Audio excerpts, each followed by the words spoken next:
Buongiorno e ben ritrovati con l'informazione flash di New Sicilia, i principali titoli della mattina. È il giorno della sentenza del processo Open Arms che vede imputato Matteo Salvini per sequestro di persona e rifiuto di atti d'ufficio. Qualunque sia la sentenza, per me oggi è una bella giornata perché sono fiero di aver difeso il mio paese, ha dichiarato il ministro prima di entrare in aula a Palermo. Sentenza attesa nel pomeriggio. Operazione antimafia della polizia ad Adrano nel Catanese, 21 gli arrestati accusati di associazione mafiosa, estorsione e traffico di droga. L'indagine ha documentato il riassetto dei vertici e l'attuale organigramma del clan Scalisi di Adrano, articolazione territoriale della famiglia Laudani di Catania.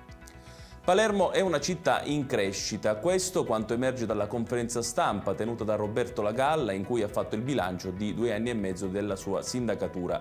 La Galla ha sottolineato come il comune abbia i conti in ordine, maggiori entrate rispetto al passato e grandi prospettive di investimenti.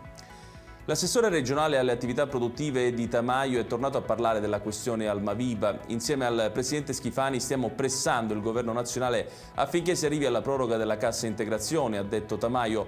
Ricordiamo che gli ammortizzatori sociali scadranno il prossimo 31 dicembre.